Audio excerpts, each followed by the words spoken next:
left and right. And if I put left, I don't really need to put right, but somehow I still put. I only need the L because I tend to use this one more. I think I'm right-handed, so I tend to use my right more. It's less natural for me. Yeah, that's what that is.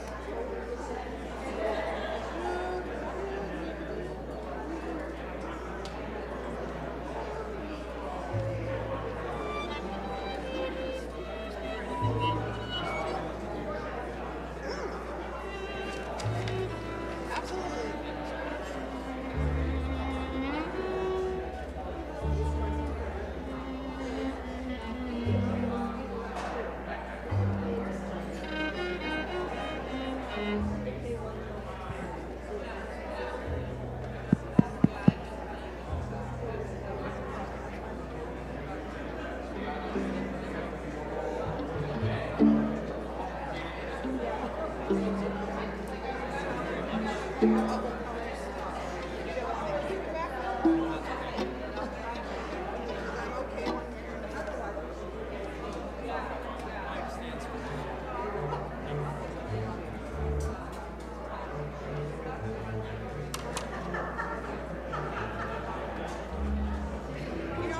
I was doing this, and it stopped.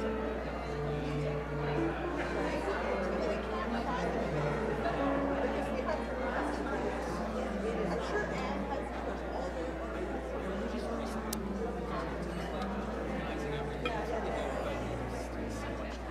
right? I have everything else set in order. We did not I have like Katie's right? But still,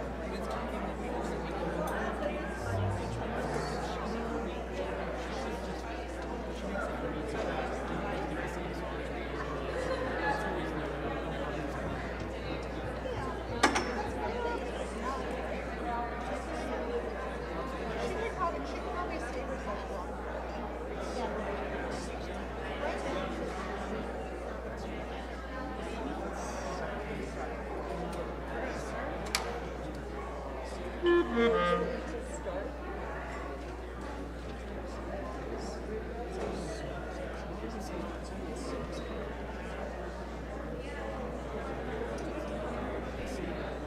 Looks like we're going to start. We're going to start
Hello, welcome everyone. Serenity and I are pleased to welcome you to our Sunday gathering. Our hearts are full. It's an opportunity to be together. What weekend is it? What's our holiday? What is tomorrow? Monday. Yep, you're right. It's Monday. Absolutely right. And we don't have school? Because it's Thanksgiving. So we're going to celebrate Thanksgiving weekend, all of us united here together in community because we're spiritual seekers, all of us. So on this weekend, when we find time and space to ponder and share our gratitude, Serenity is going to light our community candle.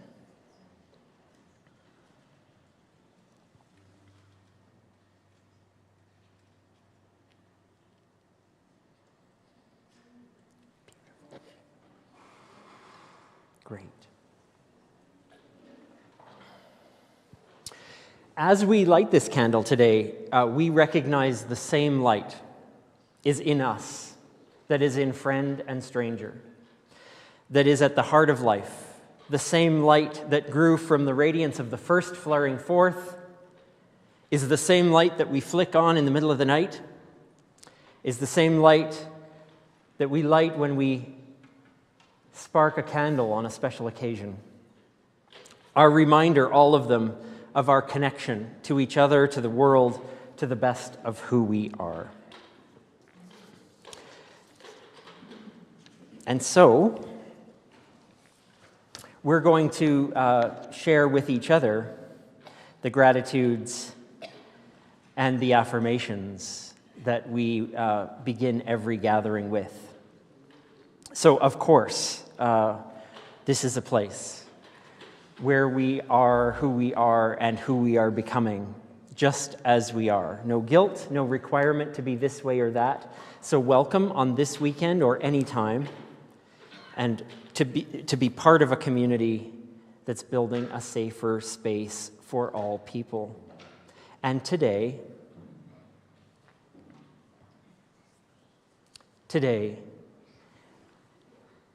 group participation time. Let's affirm who we are and who we're becoming together, not just from the front, but all of us saying these words. We welcome and belong, all sizes, all ages, all colors, all cultures, all abilities, all genders, all sexualities, all learning styles and neurotypes, all religions or none, all people. Welcome to all of us. Let's continue singing our gratitude this morning.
Good morning. I'm Bernie Hardin. I'm be the gathering companion today. And I am at the moment fighting with my phone. Okay.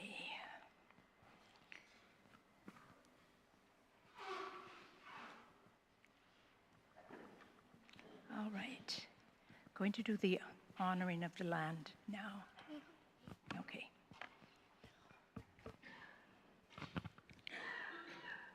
Why does this behave itself other times? Know the ways of the ones who take care of you, so you may take care of them. Introduce yourself. Be accountable as the one who comes asking for life. Ask permission before taking. Abide by the answer. Never take the first. Never take the last. Take only what you need. Take only that which is given. Never take more than half. Leave some for others. Harvest in a way that minimizes harm. Use it respectfully. Never waste what you have taken. Share. Give thanks for what you have been given. Give a gift in reciprocity for what you have taken. Sustain the ones who sustain you, and the earth will last forever. These are the words of Robin Wall Kimmerer from her book, Braiding Sweetgrass, which had impacted me when I trying to understand Indigenous ways. So we will also do some thoughts from our traditions, or from our church. In acknowledgement, we gather with gratitude for this place where we now sit, for the reality that this is ancient and beautiful land, part of our Mother Earth, sacred in its very existence.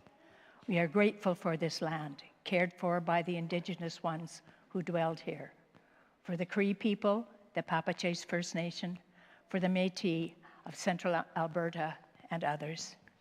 We recognize the hurt that has come as a result of our being here, and hope for reconciliation and partnership that we might live in now and in the future.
I invite anyone who wants to come to the carpet to please join me here.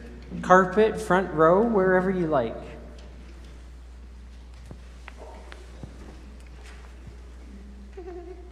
Hello, Tyler.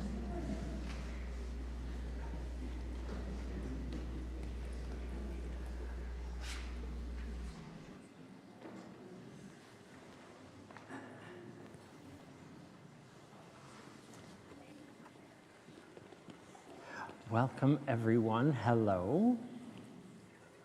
Come sit around the edge. I'm going to bring this here into the middle. I brought a container of water today. Thank you. Yep, there's nothing to do there, so let's just put that down. Thank you. And we will talk about this container of water. I wanted to bring a lake with me, but it wouldn't fit in this container. So this is what we'll have to do. Has anyone ever thrown a stone into a lake? Have you done that? No?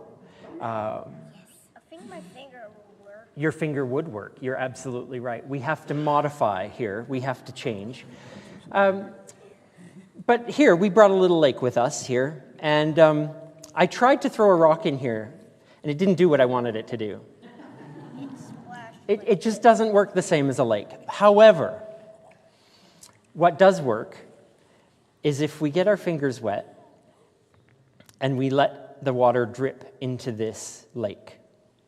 And I just want to show you, it's very calm at just a moment, Tyler, you'll have a chance. I'm just going to get my finger wet. Now, I want you to see what happens to the surface of the water. Can you watch the water very closely? When it drips, It's making a little wave. it's making a little wave, and it goes all the way to the edge. Do you see it? I'll do it again. Me too. Okay, just a second. There it is. Oh, yeah. Do you see it? The drip causes these ripples, these little waves, tiny, tiny little waves that go all the way across. I'm going to try 2 fingers. 2 fingers is great. Let's let other people have a chance, too. Would you like to make a ripple? So dip your finger in and let it drip. How about 5? Now lift it up and let it drip. Get it really wet. Let me see what it does. 5 fingers. Yes, good. Tyler, let's let others have a chance now. That's good. Anyone else would like a chance? No? Okay. Would Serenity? Okay. Oh, yes, I see it. Oh, that was a good one. Very good. Now, why are we making ripples in this lake? I'll tell you why. It's really fun, either in a lake when you throw a stone or here when we make ripples. It reminds us that the tiniest little thing moves a long way and has a big impact. It goes all the way to the edge. If I had an even bigger container, it would go all the way to that edge. You said there was a whole Now, a lake, it doesn't quite go all the way across to the other side of the lake because you'd have to have a really, really, really big rock for that. here. Yeah, like an asteroid maybe. But we don't want to try that. So, what we learn with these ripples is, if I imagine that I am that little drip of water, if I'm that little thing going in the water, the things that I do and the things that I say move a long ways away, just like a ripple in the water. So I'll give you an example. I use this example a lot, so forgive me, but if I go like this, yes, it happened. I smiled, a big goofy smile, and someone else smiled back at me. That's just a tiny example of a ripple. I did something, and that made something else happen. And if my ripple is something wonderful and great, if I give you a gift, you might be so happy. But not only would you be happy, you might think, what could I do for someone else? Maybe I'll give someone else a gift. Or let me think. If I share my piece of delicious pie with someone, that might make them so happy. Maybe it'll inspire them. Maybe that ripple will make them feel so wonderful. And then they'll also make someone else feel so wonderful. It's amazing the ripples that we can have. So I want us to always think of the things that we do, even the tiny little things, like a drip off a finger. They all make a big impact. They all can change how the world is. And that's what we're here to do. We can change not only ourselves, but other people. We can make their day better, and we can change the world. One tiny thing at a time, like a ripple. So, it's Thanksgiving. We might have lots of things to be thankful for. We might have lots of fun with family, or we might have lots of good food. I'm going to go back. That's okay, I'll deal with it. We might have lots of food, but we will be ripples and do good things and see how far they go. Thanks for playing in the lake with me. Kid Spirit's happening. If you'd like to go to Kid Spirit, you are welcome to go. And if not, then there are lots of other things to do. And have a good morning and happy Thanksgiving.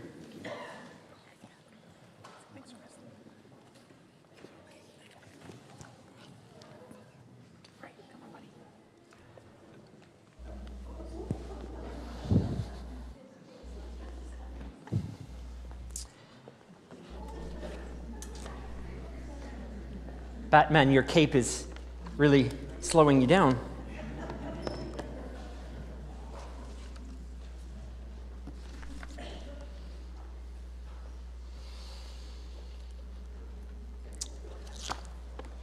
Well, we have...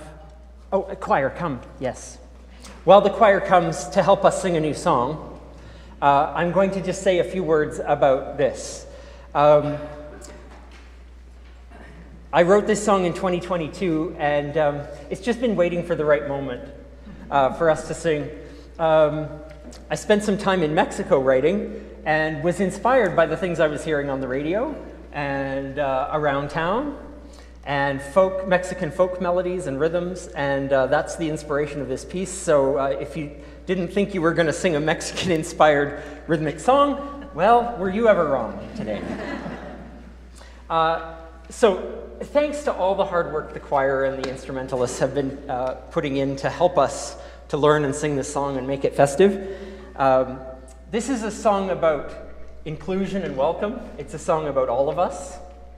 And the gratitude and the pride that we take in, can I put it this way, taking up space. That we are here, and we are allowed to say it. We're allowed, each and every one of us, permitted to be present in this world in whatever way we need to be. And so this is a song about that. And I want to just take one moment with the choir and the instruments' help to just teach kind of the contour of the line that we sing over and over and over again in this song. I make it sound boring. Hopefully it won't be. Almost every phrase begins with the words, "We are here." And most often it's sung to the same three notes. And it goes like this, the first three notes. Right. So I'm going to sing that, and then I would like you to sing just "We Are Here," because just getting that little melody. We are here. Your turn. We are here. Yes, that's right. Just three notes. It's easy. Three notes. We are here. One more time. We are here. Yes, that's good. See, if we get that, we've got half the song. It's amazing. Now, the next part has these fast little notes, but they're often the same. But it's getting the words to the notes that will be our challenge, right, choir? Yes. Okay. So after we sing, "We are here, every shape and size and age, so stand tall and proud, da da da da da da da da da da da." Here we go, every shape.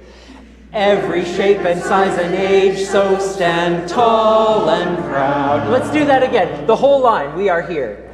We are here. Every shape and size and age, so stand tall and proud. Oh, yes. Okay. If you know that, you know the whole song. Should we sing it? Yes. Okay, let's do it.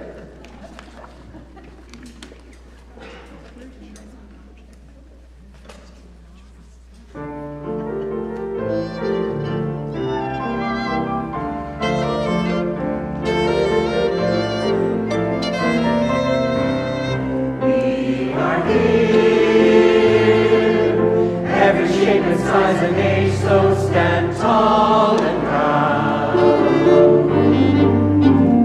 We are here.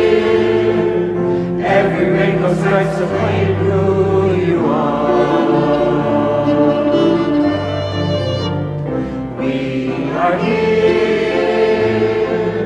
Every gender, every role, so live life aloud. Are here, every person free to shine like a star.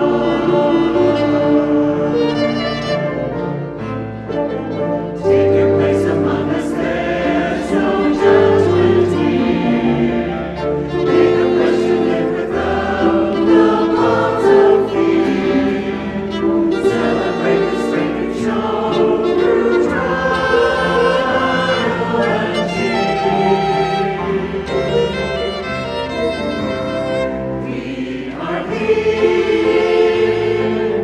every culture, every history, so speak your mind. We are here, all abilities embraced as they are. We are here, every path that honors earth and all humankind.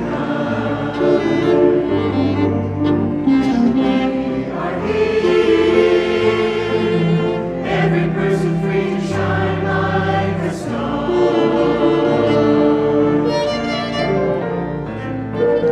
Take your place among us, there's no judgment here. Make a pledge to live without the bonds of fear. Celebrate the strength of show through trial and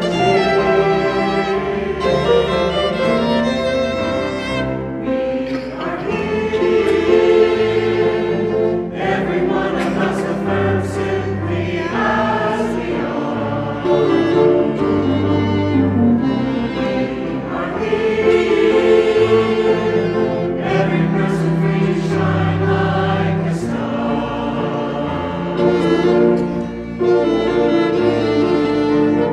We are free to shine like a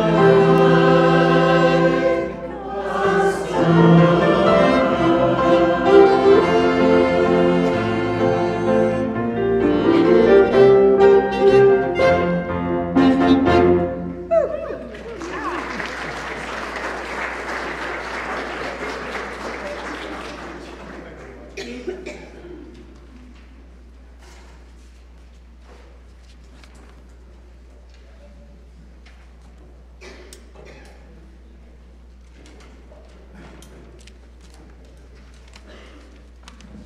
Nice work, everyone. Thank you for doing that together. We'll sing it again and again. We'll get faster and faster.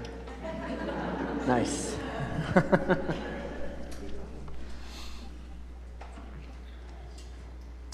All right.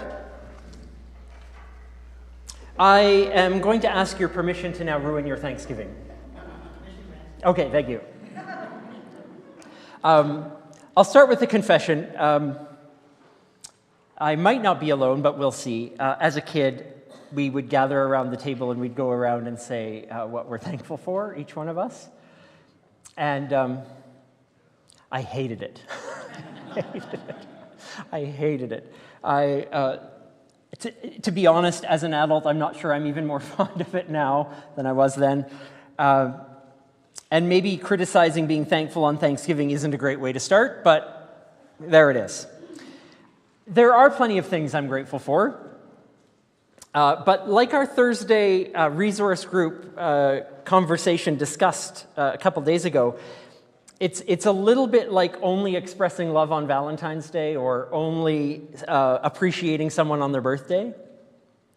Forcing anything, even gratitude, isn't for me quite fully honest, isn't quite fully real, unless we're doing it all the time, which many of us are able to do. Practicing daily gratitude does make it easier to cultivate it as we get better at it. I think any of you, I've heard from some of you who keep gratitude journals. As a spiritual practice, it is hard at first and it gets easier. And we know that it can confer emotional and physiological advantages to be grateful, to develop this practice. More content, more optimistic, less selfish, better able to defer gratification, even become a sounder sleeper. At least this is what studies say. Maybe. But there is a little shadowy side, a little shadowy business to gratitude and Thanksgiving. And maybe I was feeling dark this week, but I want to explore that shadow. There's a need to examine, in the midst of Thanksgiving, in the midst of sharing gratitude for all the things in our lives and in our world, a need to examine our privilege. When we're so quick to surround ourselves with thoughts of all the goodness in our lives, it is helpful to look at that from all different angles. Alfie Kohn, in his article on gratitude, says, look at it this way. If there's something wrong with being perpetually sour and discontent, which I think we'd say there might be, why wouldn't we also object to erring in the opposite direction? If we think those who are constantly complaining should take stock of what they have and quit their whining, then why not push the habitually grateful to contemplate what isn't satisfactory? To express displeasure when it's the apt response to a given situation. And, he concludes, if their own lives are really a nonstop delight, couldn't they summon some indignation on behalf of all those humans whose lives are exponentially more dismal? So, at the risk of being a real downer, we contemplate what privilegey shadow there is to each of our shining thankfuls. I'm just giving you a short list to start. Just 4 little grumpy observations. For every opulent feast with far too much food, there are those without even a simple meal. That's an easy one.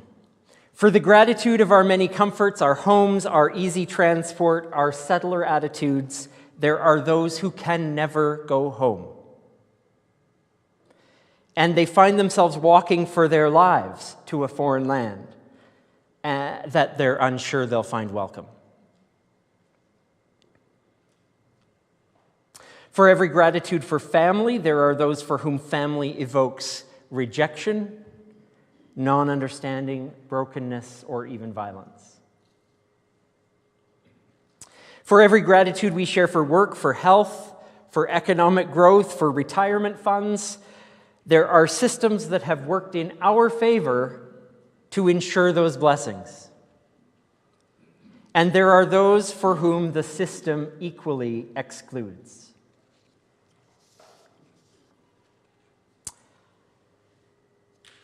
If we could have lots of time, we could add to our grumpy gratitudes.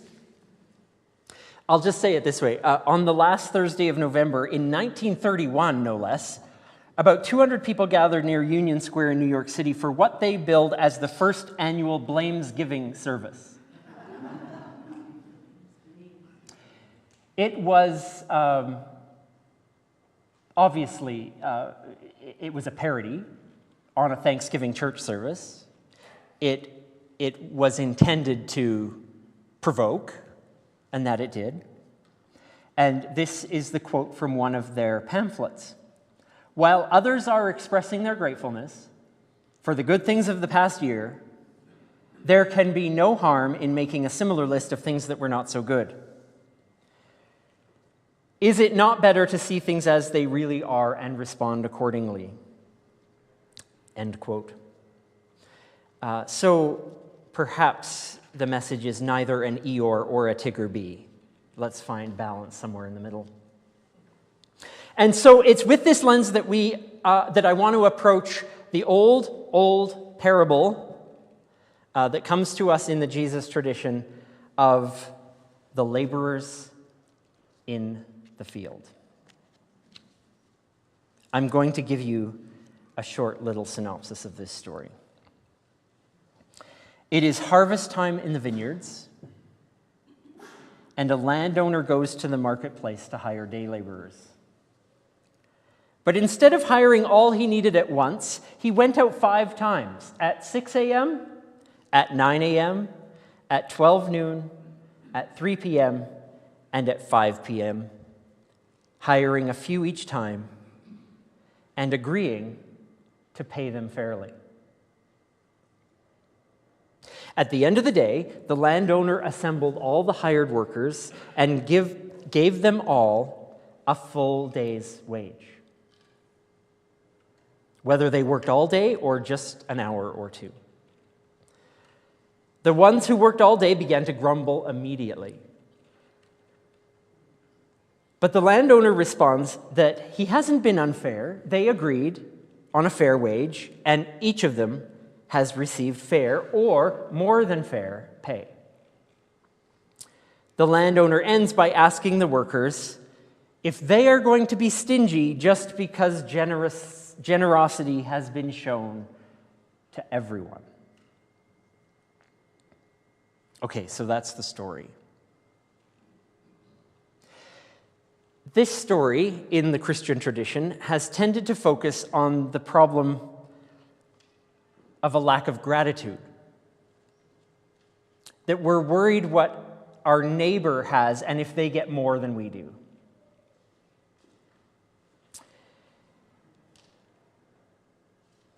But we must ask questions. If we're going to take this shadow side of Thanksgiving seriously, we have to ask questions. This is not just perhaps a story of personal and individual justice or injustice. It's not about was it fair. We have to ask questions like, was the owner equitably generous or provocatively condescending? And in focusing in where we have always focused in this story, we do not focus elsewhere. And so it is with many systemic issues. It works in favor of the structure in place already if we focus only on the individual. It's a convenient distraction. If we focus on the individual's gripes, the landowner can say, take it up with your union. File a complaint. And it gets the landowner off the hook of thinking anything about the way the whole thing is working. Think about this interchange that happens in the story. About 5 o'clock, the landowner went out and found others standing around. And he said to them, "Why are you standing here doing nothing all day?" They said to him, "Because no one has hired us." Because no one has hired us. And then he said to them, "Well, then you may also go and work on my land." How would Jesus' listeners, especially poor day laborers, have responded to that interaction? Would nobody have objected to such a blatant blaming of the victim? Why are you standing here all day? Would nobody have protested that in the landowner's question was a subtext that the workers looking for work all day are deemed lazy? That it's their fault that they haven't been working? In hearing this story, should we not have the same questions? Questions about the difference between personal and individual injustice as compared to systemic or structural injustice. Why did it happen mysteriously that even at high harvest in the vineyards, when labor should have cost top dollar or top denarius, that day laborers were still looking for work at the end of the day? And of course, the owner knew that situation full well, since he had tried all day to have just the amount of labor needed and not a single hour more. He knew he could go out as late as 5 p.m. and still find workers. How did things happen to perfectly suit the landowners?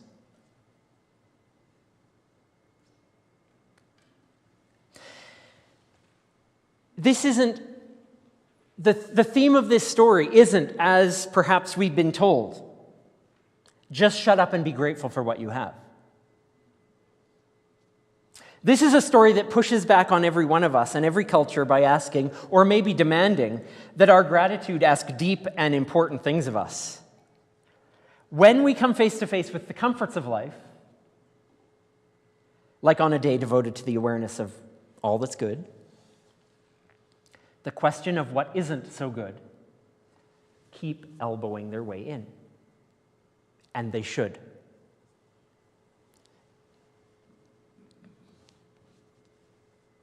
I told you I was going to wreck Thanksgiving.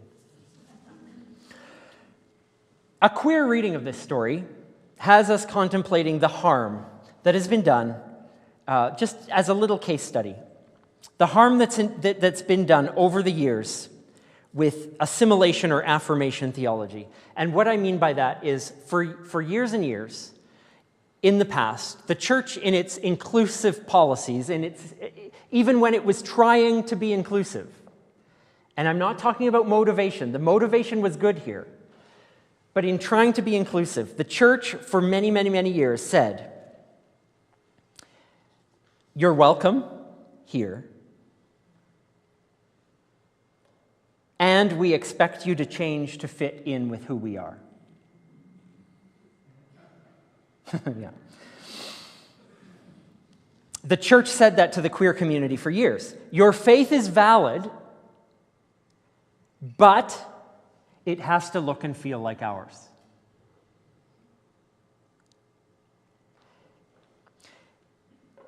Your inclusion and your spirituality is fine and good, but it has to pass as cis, hetero, status quo. That is a system of shallow welcome. And yes, it's one step along the way. So we can't fault our ancestors or even us ourselves in years past. But it is on us. It is on us always to take another step. A queer understanding of inclusion is that you belong and are valid as you are. And your unique identity will change us all. See the difference? Not change, not be welcome and change to be like us, but be welcome and hope that you change us.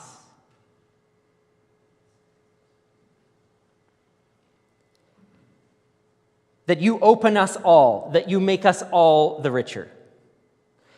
The responsible reading of this text has us asking, what is it that the workers bring? How have they been excluded? How has the system excluded them? And what justice is required to side with them if we take their side? How would everyone, especially the landowners, be enriched, be made better, be part of a system that changes to benefit the workers? How would that benefit everyone? How would the landowners themselves be changed?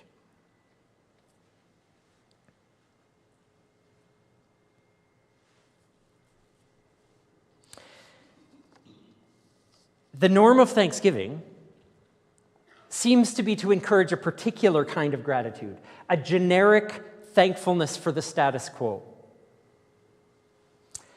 In our list of thankfuls is often the message that current arrangements, good or bad, are what they are, and we must find the good and be happy with what we have. Say you're thankful around the table.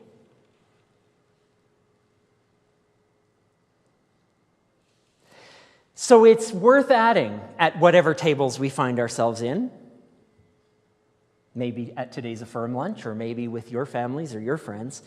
It would be lovely to add a generous helping of discontent. And wondering with each other about the uses with which our gratitude and our privilege is put. What are we doing with it? We're grateful for this, so what? What are you going to do? What questions does our gratitude quiet? And what interests does it serve?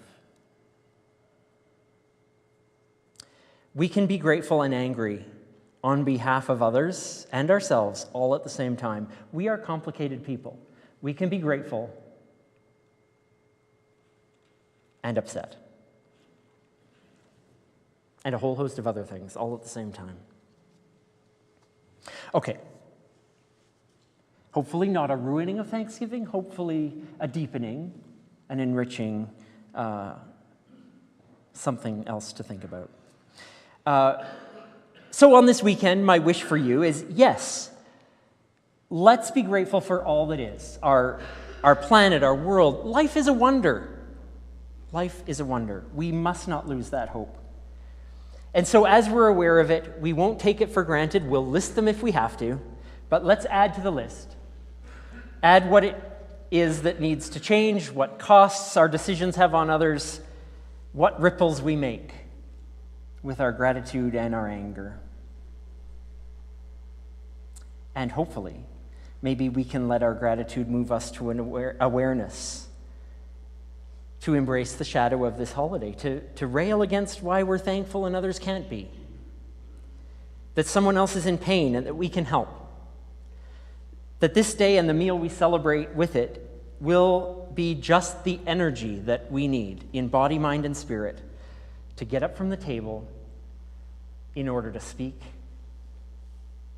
in order to act, in order to work,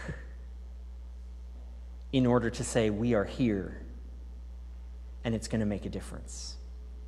Won't that be a day when everyone can really, truly give thanks? So may it be so for us in so many ways.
Thank you. Let us join together in strengthening our intentions via greater prosper. We don't live in a picture-perfect world, but on a wild and wondrous spinning rock. Its heat-scourged deserts on the same continents as bursting vegetation. It's no wonder things come undone when we hurl ourselves through space at such a reckless speed. It's no wonder we lose track of what should be. No matter how well we plan, too often we find ourselves managing lives that are confusing and forbidding. Let's release our yearning for perfection, letting go of shoulds and ought tos to meet our challenges with brave and curious eyes. As we accustom to the beauty of what is and what could be, may we find our truest blessings. May we embrace life's chaos to give whatever thanks we can and allow to nudge us to more just days. Into this real tumultuous, exciting life that we cast ourselves into meaning and purpose. May it be so.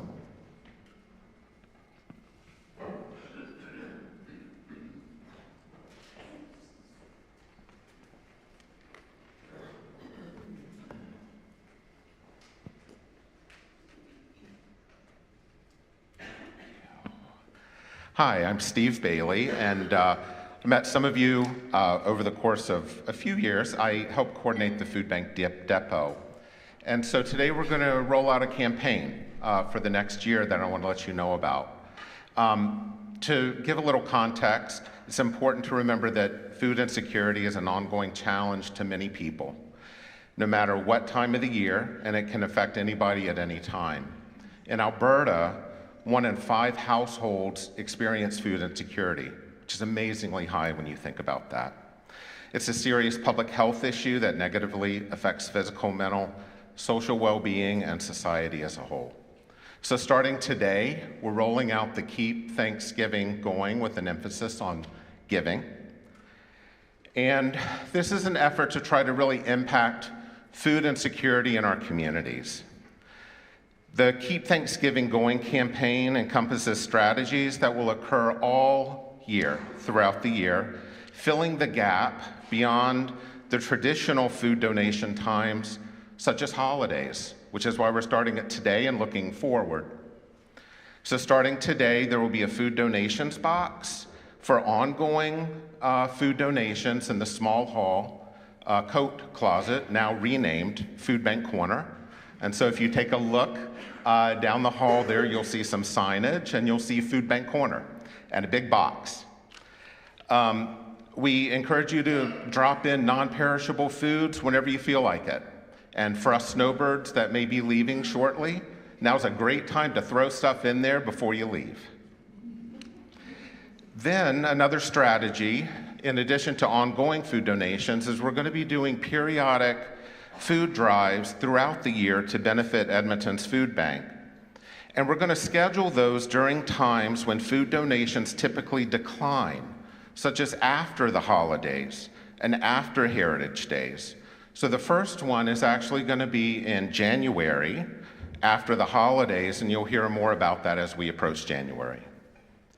And of course, we're continuing our decades-old legacy of the Food Bank Depot hamper distribution, which we've increased to at least 20 families weekly, and we're planning to look at continuing to increase that number in the future to reach our maximum capacity. So I want to make you aware of that, and you'll be hearing more about activities over time related to Keep Thanksgiving Going. And I also want to note that these ideas actually were born not just out of my head or one person's head, but actually ideas that came from people within our community. So thanks to Sandra for sending me some emails, and thanks to Blair for sending me some emails. And I encourage anybody to send me a note. If you have an idea about great ways to impact food insecurity, drop me a note. and there may be great times to implement certain things throughout the year. So thank you, and keep Thanksgiving going throughout the year. And with Chris giving the story this morning, it makes me think about the ripples that we can make by every action we take to try to impact food security. Thanks.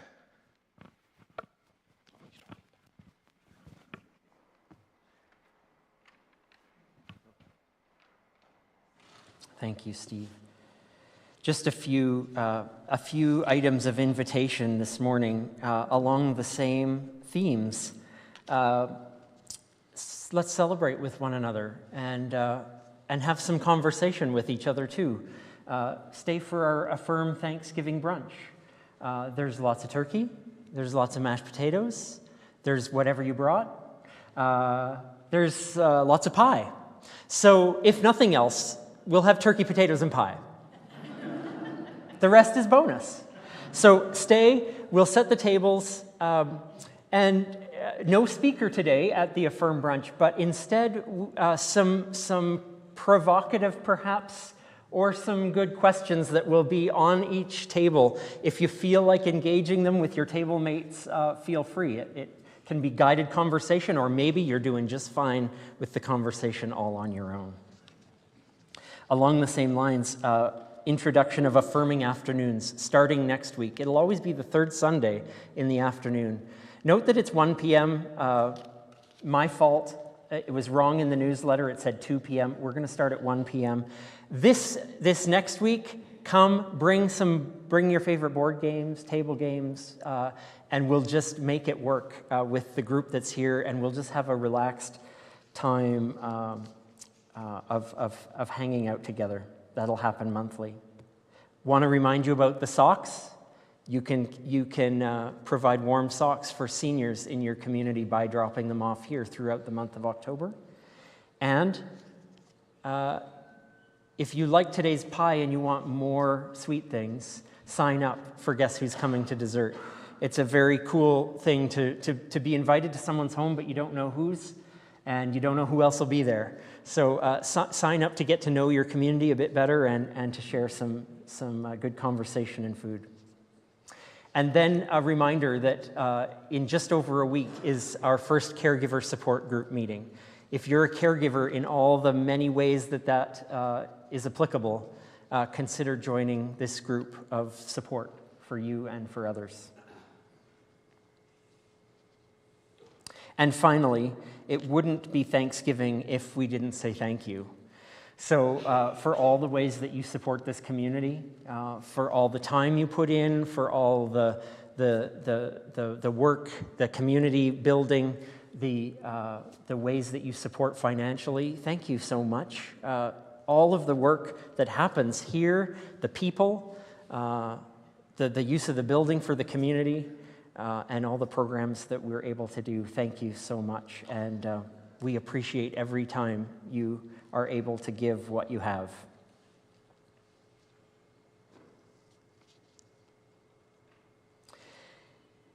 It's good that we started with music. We had music in the middle. We'll have some music to close as well. Choir will lead us in some time of being aware of the blessings. Thank you, choir.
Light goes with us wherever we go, and we take what we need.